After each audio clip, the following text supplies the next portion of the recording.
I've had this amazing career, and it's been fun until now.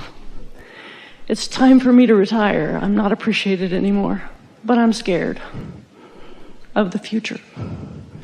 We get that. We want to touch on the most sensitive part of this conversation. I'm not appreciated anymore. Cut that out. That's just beating a drum that doesn't serve you and playing a violin that doesn't apply. So what makes you say that?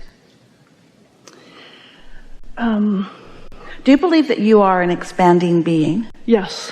And do you believe that no matter what you're doing, that you're launching rockets of desire? Absolutely. And are you trying to tell us, oh, we gave ourselves away. Do you think that the life that you've lived, even with this career that you've enjoyed, that has caused you to launch so many rockets of desire into your vibrational reality, what we call the vortex, do you think that those things have an expiration date on them? In other words, is there somewhere in that vortex, is there a retirement sign? No. And do you think that the life that you've lived has caused you to create beyond the specific work that you are doing every day? I do. And do you think that your vortex has no appreciation or regard for you? Do you think your inner being has no regard for you? So what was that "I'm feeling sorry for myself" comment all about? Oh, the answer was in the question. Yes. I'm feeling sorry for myself, and it's being carried in. But why? So if we apply this new thing that we're asking you for, now, if we apply it right now, it's a little hard, but we're going to back up with you a little bit and show you how it works. When we ask you to ask yourself, is this a satisfying thought? No, this is a feeling sorry for myself thought. Well, you know what a feeling sorry for myself thought is? That means you're nowhere near the thought that your inner being is having about this. We have some questions for you. How long have you worked at this place? Almost 11 years. And during that time, did you ever one time wish for more freedom? Yes. Bam! Into the vortex. During that time, did you ever acknowledge that you have more to give than the confines of that particular place can receive from you? Absolutely. Bam! Into the vortex. So we could go on. It's a lot of fun. So you acknowledge that through that 11 years and even beyond, that you have been creating a vortex. We happen to know that your vortex will keep you happy for 20 or 30 years. So we think it can carry you on a little longer than in the next, how long before they kick you out? Probably another 6 or 7 or 8 months. Can you accept that you have created something that goes past that? Yes. And so when you say, but I'm scared, it's because you can't yet see it and hear it and smell it and taste it and touch it. But do you acknowledge it? Do you accept it? Does it make sense to you? Completely. So could it be an adventure that you're on your way to? Could this be a puzzle that you're putting the pieces together? Could there be inspiration that's flowing to you? Could be a fun thing as it unfolds? All satisfying thoughts. Or do you choose to take it as an insult? Did someone walk up to you and say, you know, we've stopped appreciating you and therefore it's time for you to retire? Did anybody say that to you? No. Then why are you saying it to you? Why are you making that stuff up? Because no one tells me they appreciate me, but... Well, they're too busy looking for their own stuff in their own piles. Everyone, or nearly so, is pretty self-oriented. And we know you've heard us say, because you've been listening to us for a while, that most of you are looking for love in all the wrong places. Because you know who knows what your future is? Your inner being. You know where the information is? In your vortex. You know how happy all of us are about what's ahead of you? Happier than we can describe in words. That's the gang you want to party with, not the people that are still bogged down wishing they were dead at work. We're kidding a little. Not so much. Just a little. You see what we're getting at? Yes. When most people do some version of what you're doing, they feel underappreciated because hardly anyone has the need or the discipline or has made the decision to hold you as their object of attention. And so, since they're not holding you as their object of attention and you're counting on them for your support, then you could feel a little less cared for. And so are you saying to us that even though they haven't been saying appreciative words to you, that you've just been supported by the structure of the organization? In other words, at least there's a place for me to go. Yes. And a place for me to move things around where there's some compensation in response to the things that I've moved around.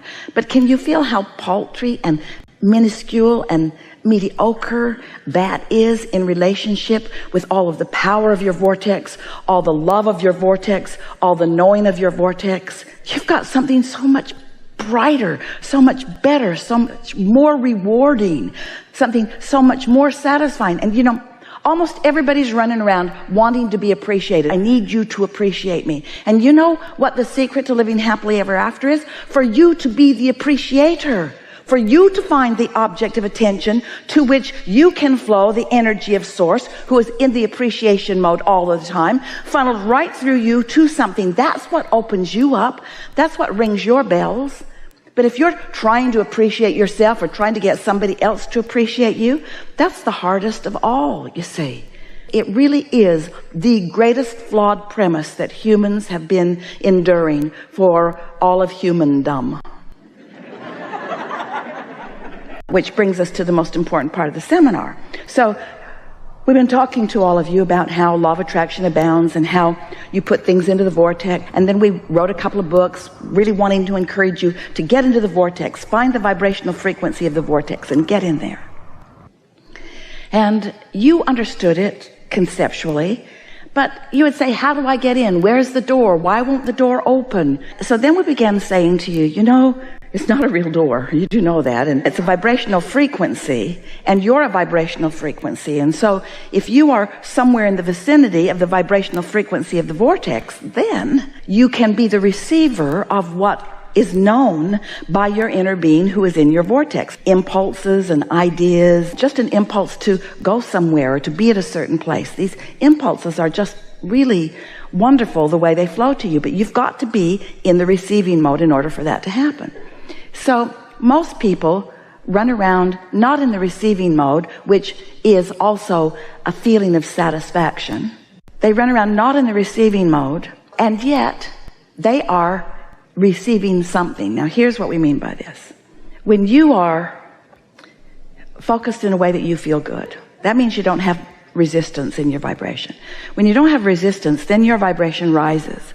And when your vibration rises, now you have the vibrational equivalency of the vortex, of your inner being, of all the things that you're asking for. And under those conditions, you get good ideas and you feel happy. You feel satisfied. Receiving mode, satisfaction mode, same mode.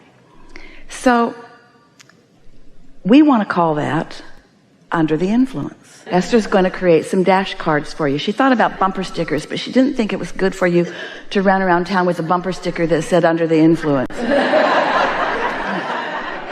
She has some dash cards that say things are always working out for me. And when you look at the card, you can't read it because it's all backwards. But when you lay it on your dash of your car and it reflects onto the glass, then you can read. And so under the influence, because we've been asking her, and we're asking you, and she wants you to ask you, I know that I'm under the influence, but under the influence of what? Because if you're awake, you're broadcasting, and if you're broadcasting, you're receiving, and if you're receiving, you're under the influence, and law of attraction will make sure that you can feel it strong, because law of attraction just causes momentum about whatever it is you are thinking about, yes? So the question that we want to put to you, that we'd like you to really consider, is, what am I under the influence of? Am I under the influence of my inner being who's in my vortex, who not only recognized everything that I put there as I lived it incrementally, but knows how it all gathered together, knows what it is, knows who I really am, what I've evolved to, and is offering constant guidance about that? That's under the influence. Or you could be under the influence of CNN. You could be under the influence of something you're watching on television, or somebody who is upset with you about something. In other words, what influence are you under? And here's the key. If you feel satisfaction, you can know you are in this moment under the influence of your inner being. And whatever thoughts and ideas that come to you are going to be good ones. But if you are pensive or worried or ornery or grouchy, if you're not appreciating and not feeling appreciated, then you're not under the influence of Source. You're not under the influence of your inner being, but you are under the influence of something. And that's worth talking about, because momentum is momentum is momentum is momentum. You can't stop all of a sudden, stop feeling not appreciated, because you've practiced it too long. So all of a sudden you can't say, okay, Abraham, you're right. From now on, I will feel appreciated when I go to work. No, you won't. You're not going to do it all at once. But if you understand what we're saying here, and you just take away from this conversation this very small analogy, I'm always under the influence of something. If I'm broadcasting, and if I'm awake, I am. I'm always under the influence of something. Am I under the influence of my inner being, who adores me and appreciates me, and I feel that satisfaction and more? Or am I under the influence of people who are too busy, of people who are worried about their own lives, of people who haven't been practicing the receiving mode maybe their whole life, and maybe sometimes they stumble into it? See, that's what tricks you. Sometimes a person, without even knowing how they did it, will stumble into alignment. And sometimes they'll hold you as their object of attention while they're in alignment. And oh boy, does it feel good.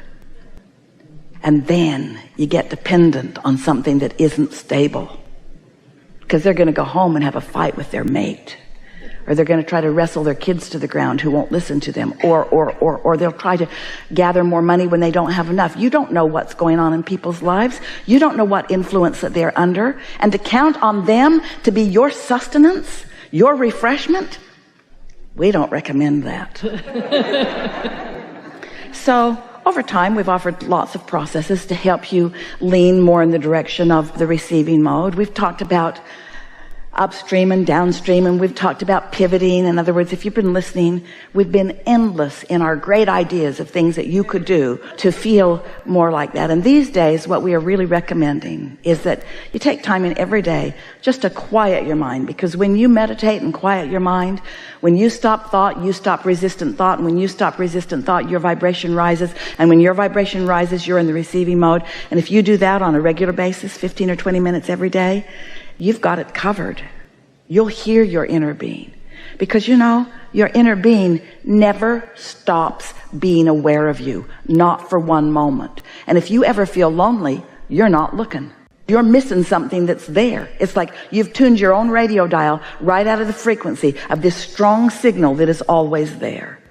So sometime soon, you could come to the hot seat and you could say, nothing in my world is the same. I don't live in the same place I used to live, and I don't go to the same place to work that I used to, but I am so fulfilled and satisfied, and I stopped caring about appreciation from others because they're not reliable. You really put people in an awkward position when you say, I need you to love me. And they say, I don't feel like loving you. And sometimes they even say, it's not you, it's me. At which point you want to say, yeah, I know it's you. And then say to them, yeah, I've been looking for love in all the wrong places for a little while, and I'm going to let you and everybody else off the hook. I'm no longer going to look for sustenance where it isn't. I'm going to look for it where it is. I'm going to get myself tuned in, tapped in, turned on, and I'm going to feel good. And I'm going to radiate it out to the world, and maybe somebody will benefit from it, and maybe they won't. But they shouldn't count on me for it, because I might radiate it and I might not.